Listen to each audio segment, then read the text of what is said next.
후보를 저희보다는 어쨌든 그 동네에서 좀 가까이 보셨을 거 아니에요. 그 평가도 들어보기도 했을 것이고, 또 증권 대표로서 바라보시기도 했을 것이고, 그랬을 때 정치인 안철수까지 포함해서 어떻게 평가하세요? 여러 가지 종합적으로? 저를 안철수 씨는 그냥 자기가 대통령이 돼야겠다, 되고 싶다라는 거 이외에는 아무것도 보이는 게 없는 사람 같이 보여요. 어머, 잘이네. 왜 그렇게 평가하세요, 근데? 사실 그게 미스테리예요. 왜 대통령이 되고 싶어 하는지가 좀 이해가 안 가요. 마침 이 시국하고 관련해서 안철수 후보의 BW 문제 가지고 그 민주당에서는 문제 삼고 국민의당에서는 뭐 그게 큰 문제 아니다라고 답하고, 그리고 또 전문가들도 그게 그 당시는 불법이 아니었다고 말하고, 그러니까 이게 문제가 되는 겁니까? 안 되는 겁니까? 법적으로는 문제가 없어 보여요. 왜냐하면 우선 BW를 발행할 때는 보통은 이사회 발행만으로 가능합니다. BW가 뭔지도 좀 설명해 주시고. BW는 이제 뭐의 약자냐면 본드 with 워런트예요. 본드라는 것은 채권이고 워런트는 그러니까 말하자면 보장을 받았다라는 뜻이거든요. 그러니까 보통은 어떻게 쓰는 거냐면 채권을 발행할 때 내가 돈을 빌려준다고 하지만 플러스 나중에 주식을 살 수 있는 권리가 붙어 있어요. 네, 그래서 나중에 이걸 띄어서 팔 수도 있는 건데, 그러니까 이제 안철수 씨가 그 당시 안랩에서 비상장 기업일 때 그 당시 지분이 한 30몇 % 갖고 있었고, 삼성 SDS가 20%, 산업은행이 20%, 뭐 다른 LG 창투가 10몇 % 이렇게 갖고 있었는데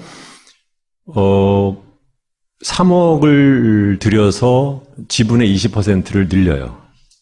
그러니까 그게 말하자면 이제 채권을 발행을 하는데 거기다 BW 워런트를 붙여서 1년 뒤에는 3억을 회사가 도로 갖고, 그러니까 사실은 돈이 필요하지 않았던 거죠.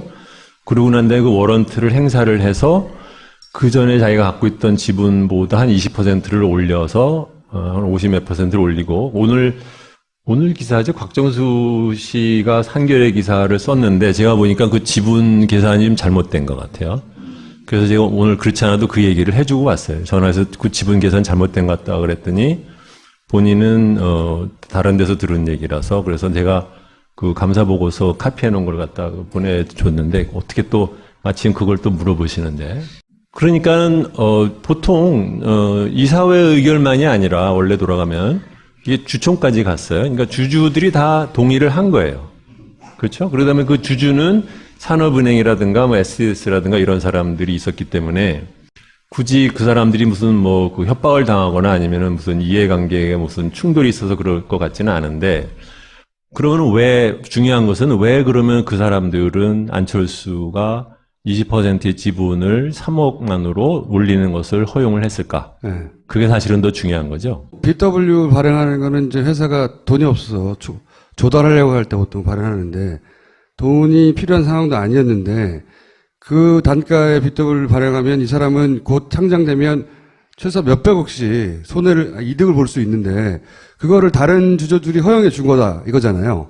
근데 그렇게 된 이유는 보통 재벌 2세들이 그런 편법을 많이 쓰지 않나요? 근데 이거는 편법은 아닌 것 같아요. 왜냐하면 이런 게 있어요. 그러니까는 비상장 회사로 이제 운영을 하는데 그 당시 안랩에서는 안철수가 꾸준하게 이 회사에 있는다라는 것이 굉장히 투자자 입장에서도 중요한 문제잖아요. 그런데 그 당시 안철수 씨의 지분이 30몇 %다. 그 다음에 나중에 이제 상장을 해서 뭐 추가로 뭐 발행을 하거나 아니면은 그 중에 일부를 갖다 팔면 안철수가 갖고 있는 지분이 너무 낮아질 수 있죠. 그러면은 어떤 경우에는 그것 때문에 상장하고 난 다음에 그 당시에 경영권을 뺏기는 사람들도 있었거든요. 그러니까는 그것을 나는 원하지 않는다. 그러니까 성장하고 싶으면 내 지분을 확실하게 더 늘려달라고 요구를 했고, 나머지 주주들은 아무로나 나는 큰 돈을 벌 거니까는 뭐 걔도 벌고 나도 버는 것이 나쁘진 않겠다 해서 같이 동의는 해줄 수는 있었어요. 그 BW를 발행할 애초에 목적은 아닌데 그걸 발행해서 상징적인 대주주가 자기 지분을 지키고 돈도 벌 기회를 허용해 준 거죠. 그런 거예요. 그래서 그 덕분에 안철수 후보가 가지고 있는 지금의 재산의 거의 대부분이 그때 얻어낸 이득이 바탕이 된 거거든요. 근데 그때 700억인가 뭐 800억인가 하여튼 엄청난 돈을 벌었어요. 그 덕분에. 근데 그걸 지금에 와서 문제 삼는 이유는 뭡니까, 그러면? 그때 당시에는 그것이 합법이었는데, 지금에 와서 다시 문제 삼는 이유는 뭐예요, 그러면? 근데 말하자면 그게 안철수 씨가 돈을 벌게 된 가장 중요한 계기인데 그것이 어떠한 과정에 나머지 주주들 사이에 어떠한 양해와 합의와 논의 끝에 된 것인지에 대해서는 전혀 알려진 게 없거든요. 그러다 보니까 이제 그것을 밝혀라. 이제 그런 뜻으로 볼 수도 있는 거죠. 거절하지 않은 거잖아요. 다들 남듯이 했듯이 한 거잖아요.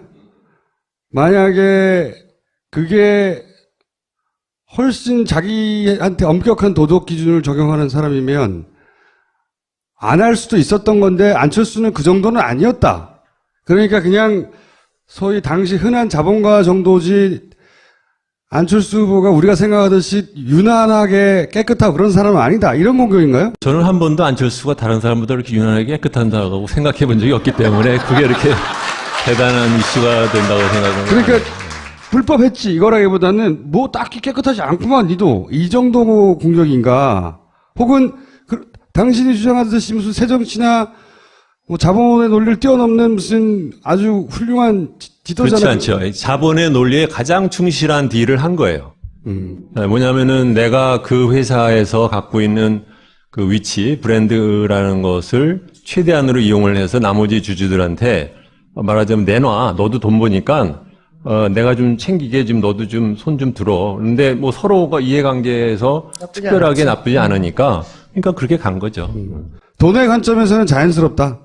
그렇죠. 네, 그렇게 하면 됩니다. 왜냐하면 그런 일은 그 당시 한참 코스닥 딜로 할 때 거의 뭐 그 패키지처럼 미리 찍은 것처럼 그것만 갖고 돌아다니면서 컨설팅하는 사람들이 엄청 많았어요. 그러니까 아주 흔히들 하던 일이었고 흔히 하던 일이기 때문에 꼭 뭐 잘된 거다 잘한 거란 뜻은 아니지만 그렇다고 해서 나머지 대주주들이 반대하지 않은 것을 갖고 뭐라고 한다는 것도 좀 이상한 거죠. 네. 그 당시에 라디오 스타인가요? 나왔을 때 마침 봤는데 그때 제 기억에는 그 사람이 마치 대단히 뭐 많은 지분을 직원들한테 준 것처럼 말을 했는데 사실은 그렇지가 않았어요. 뭐 2, 3%밖에 안 줬고 나머지는 다 자기 거 챙겼는데. 두 번째로는 사실 더 중요한 것은 안철수 재단을 만들고 출연을 했다고 하는데 안철수 재단이 무슨 일을 하는지 아는 사람 있나요?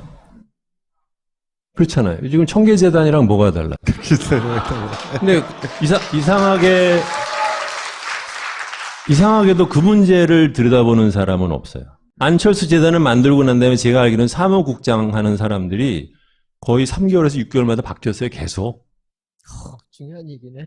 근데, 그러고서 처음에는 뭐 한다라고 뭐, 위원회도 만들고. 저소득층 교육 지원. 뭐 한다고 했는데. 목적이 있었죠. 제가 왜 그걸 아냐면 거기 그러니까 사회이사가 아니구나. 이사 중에 한 분이 저한테 부탁을 해서 자문위원회로 처음에 한번 간 적이 있었는데, 말도 안 되는 타표를 갖고 서너 번을 만났는데 그때마다 사무국장이 바뀌는 거예요. 그래서 내가 말도 안 되는 소리를 계속해서 이렇게 새로 하듯이 할 거면 그냥 관둬라라고 관뒀어요. 근데 그 이후에 안철수 재단이 무슨 일을 한다는 건지 지금 5년, 7년 됐는데 아무도 모르잖아요.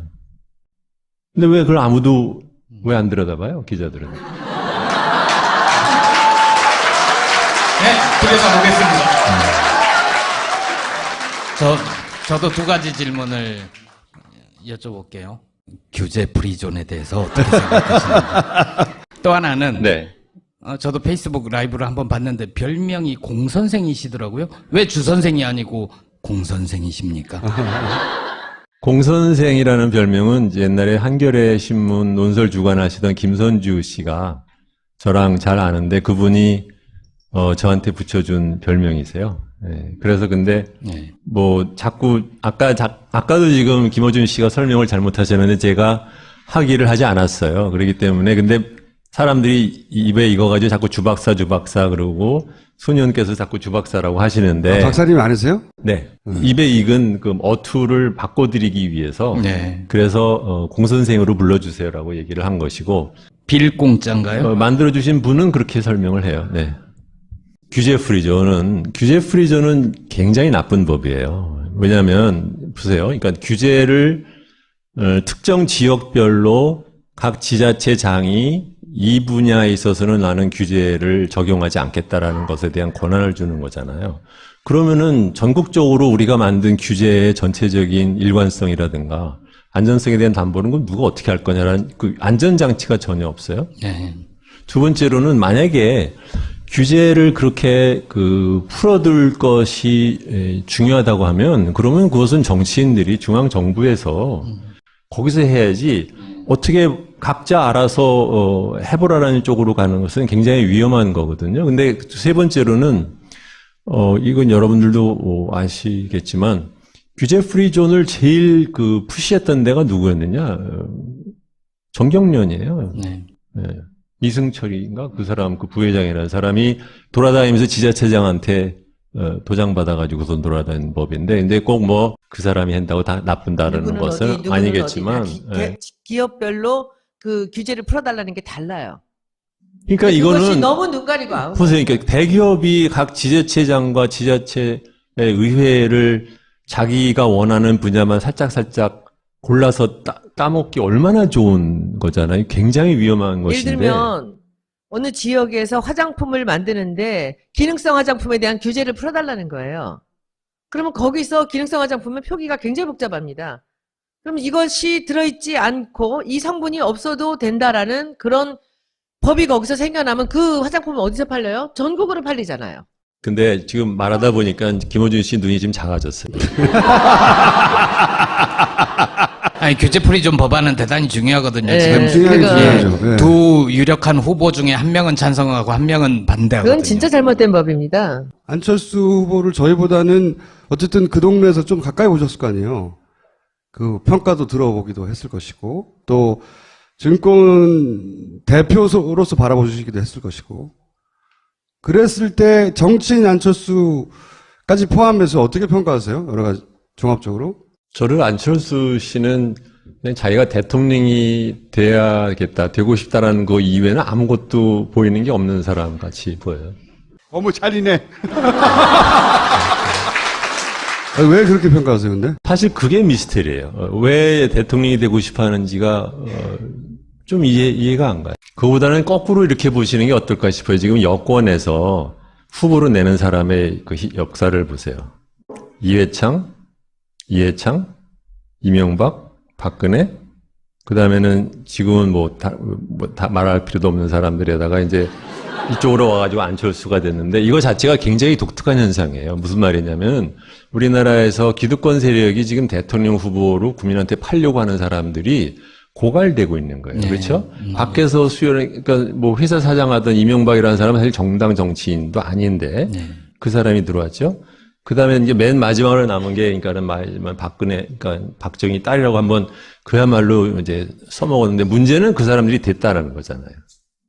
그러니까 지금 뭐, 아까도 뭐 이해찬 씨 얘기도 하시고 뭐 이렇게 하는데 독특한 건 뭐 정청래 씨도 마찬가지인데 정책 얘기 안 하죠.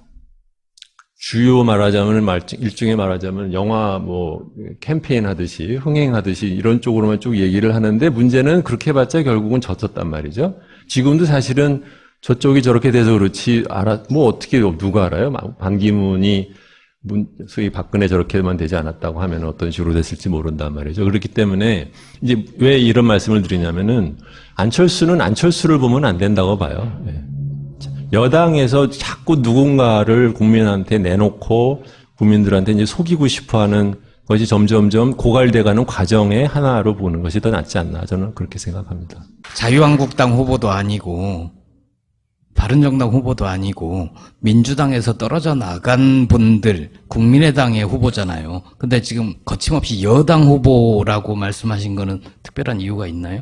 아니 결국은 자기를 지지한 만약에 안철수 씨가 대통령이 된다고 하면 자기를 지지한 사람들의 목소리를 듣지 않을 수가 없죠. 그렇잖아요. 그렇다면 결국은 사후적으로는 여당 후보 그러니까 우리 사회 기득권 세력의 지지를 받는 사람이다. 그 그렇죠. 말씀이신 거죠? 네. 그거는 이제 무슨 말씀인지 알겠고, 안철수 후보 개인으로는 겪어본 바로는 어떻게 평가하시냐가 제가 궁금한 거였어요. 개인적으로 겪어본 적은 없어요. 그래요? 그냥 보기만 했는데 네, 보기만. 되도록이면 보면 이제 돌리니까 채널을 그러니까 보았다고 할 수는 없죠.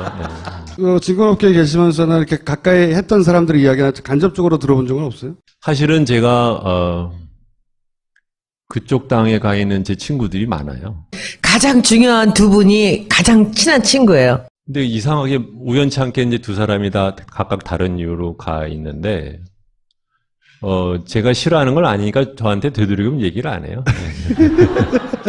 사실, 저번 선거 때, 안철수가 뭐 같이 합치고 난 다음에 조금만 다르게 행동했어도 국민이 5년을 이렇게 고생을 안 했을 거예요.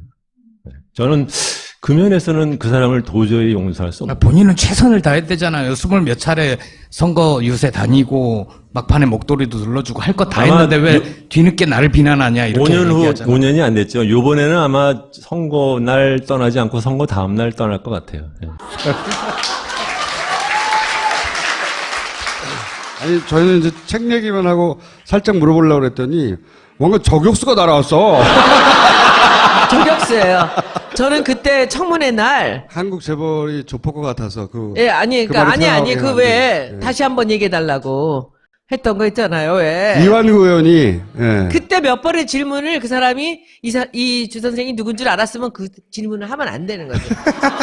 거기서부터 이 사람 막 당황하면서 이제 조폭 얘기 나오고 이제 딱 작정을 한 거예요. 그래서 제가 얼마나 차분하게 죽이느냐 하면은 이 독설이 흥분하지 않아요. 그리고 딱 이러고서 있는데 아유, 제가 오늘 죽었구나 생각이 딱 들더라고.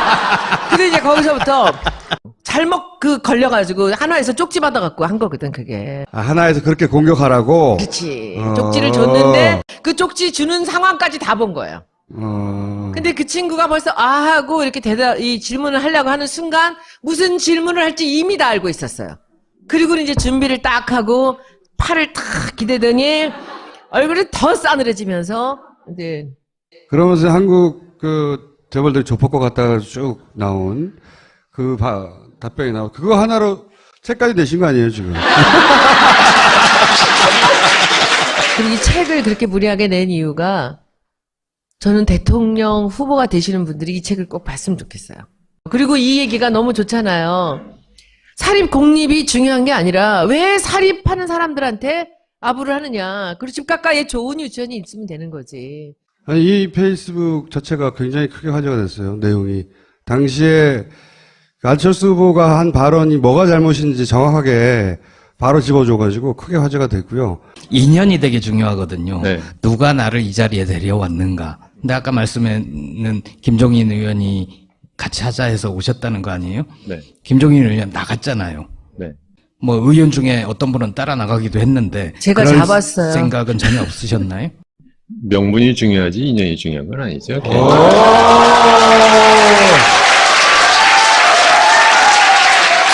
근데 왜 듣다 보니까 정치하시면 진짜 잘하실 것 같은데 지난 총선 때 아니 근데 저는 정치 쪽은 안. 이해찬 총리의 젊은 시절이 약간 보이는 듯 아니에요? 막 후드로 패는 거 말로. 안 사셔도 되니까 서문이랑 그 에필로그를 이렇게 서점 갔을 때 보시면 제가 왜 책 쓰기 싫어했는지 아니면 정치 같은 거 생각 안 하는지를 어제 잠깐 써놨어요. 에필로그에 써놨어요. 이대로 살다 죽으려고 그랬는데 잘못 끌려 나와가지고. 주 선생님을 다음에 꼭 다시 한번 모시는 걸로 예약해 놓고. 쉽지 않을 거예요.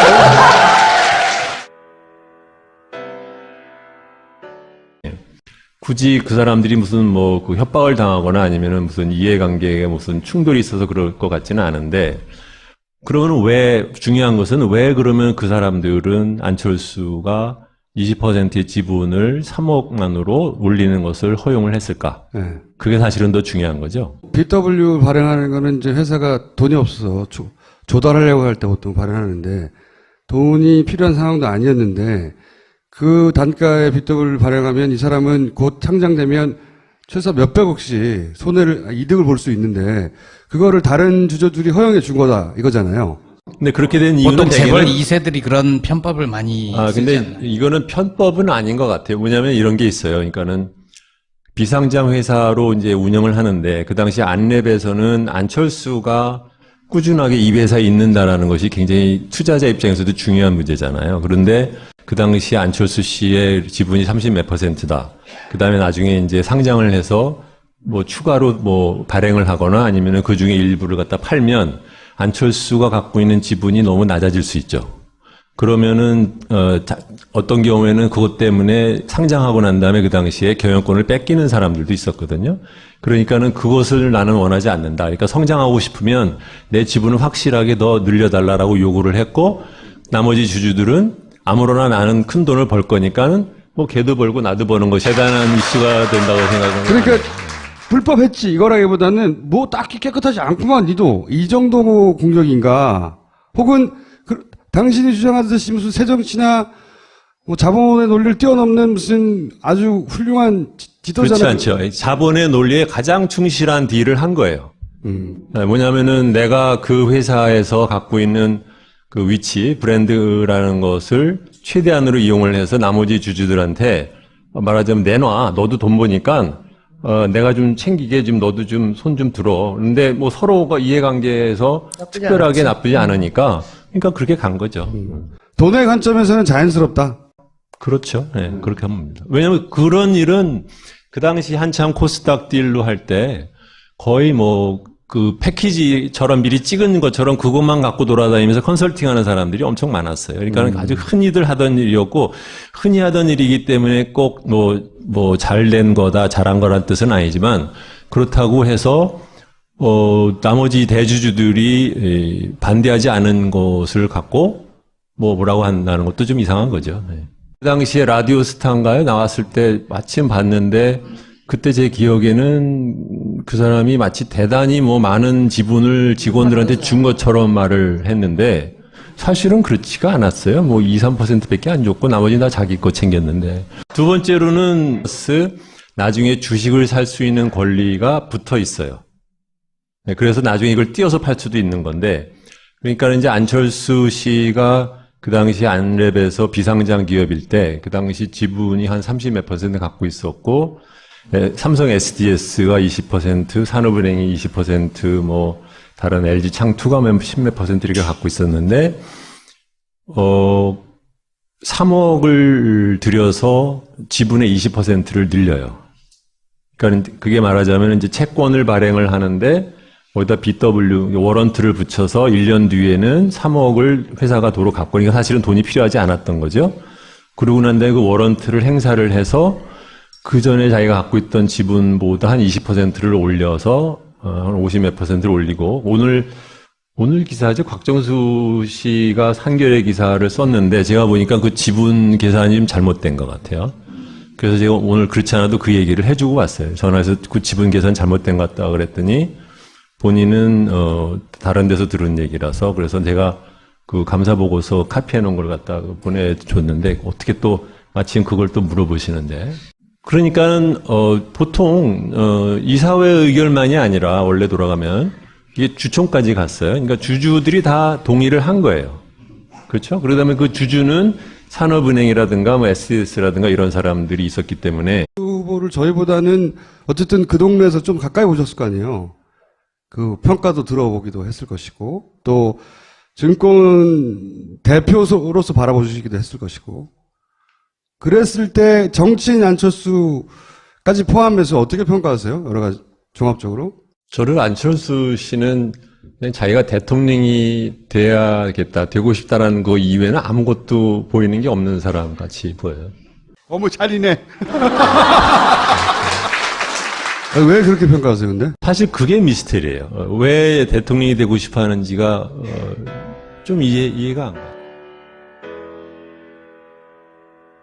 마침 이 시국하고 관련해서 안철수 후보의 BW 문제 가지고 그 민주당에서는 문제 삼고 국민의당에서는 뭐 그게 큰 문제 아니다라고 답하고, 그리고 또 전문가들도 그게 그 당시는 불법이 아니었다고 말하고, 그러니까 이게 문제가 되는 겁니까? 안 되는 겁니까? 법적으로는 문제가 없어 보여요. 왜냐하면 우선 BW를 발행할 때는 보통은 이사회 발행만으로 가능합니다. BW가 뭔지도 좀 설명해 주시고. BW는 이제 뭐의 약자냐면 본드 with 워런트예요. 본드라는 것은 채권이고 워런트는 그러니까 말하자면 보장을 받았다라는 뜻이거든요. 그러니까 보통은 어떻게 쓰는 거냐면 채권을 발행할 때 내가 돈을 빌려준다고 하지만 플러스 나쁘진 않겠다 해서 같이 동의는 해줄 수는 있었어요. 그 BW를 발행할 애초에 목적은 아닌데 그걸 발행해서 상징적인 대주주가 자기 지분을 지키고 돈도 벌 기회를 허용해 준 거죠. 그런 거예요. 그래서 그 덕분에 안철수 후보가 가지고 있는 지금의 재산의 거의 대부분이 그때 얻어낸 이득이 바탕이 된 거거든요. 근데 그때 700억인가 뭐 800억인가 하여튼 엄청난 돈을 벌었어요. 그 덕분에. 근데 그걸 지금에 와서 문제 삼는 이유는 뭡니까, 그러면? 그때 당시에는 그것이 합법이었는데 지금에 와서 다시 문제 삼는 이유는 뭐예요, 그러면? 근데 말하자면 그게 안철수 씨가 돈을 벌게 된 가장 중요한 계기인데 그것이 어떠한 과정에 나머지 주주들 사이에 어떠한 양해와 합의와 논의 끝에 된 것인지에 대해서는 전혀 알려진 게 없거든요. 그러다 보니까 이제 그것을 밝혀라. 이제 그런 뜻으로 볼 수도 있는 거죠. 거절하지 않은 거잖아요. 다들 남듯이 했듯이 한 거잖아요. 만약에 그게 훨씬 자기한테 엄격한 도덕 기준을 적용하는 사람이면 안 할 수도 있었던 건데 안철수는 그 정도는 아니었다. 그러니까 그냥 소위 당시 흔한 자본가 정도지 안철수 후보가 우리가 생각하듯이 유난하게 깨끗하고 그런 사람은 아니다. 이런 공격인가요? 저는 한 번도 안철수가 다른 사람보다 그렇게 유난하게 깨끗한다고 생각해 본 적이 없기 때문에 그게 이렇게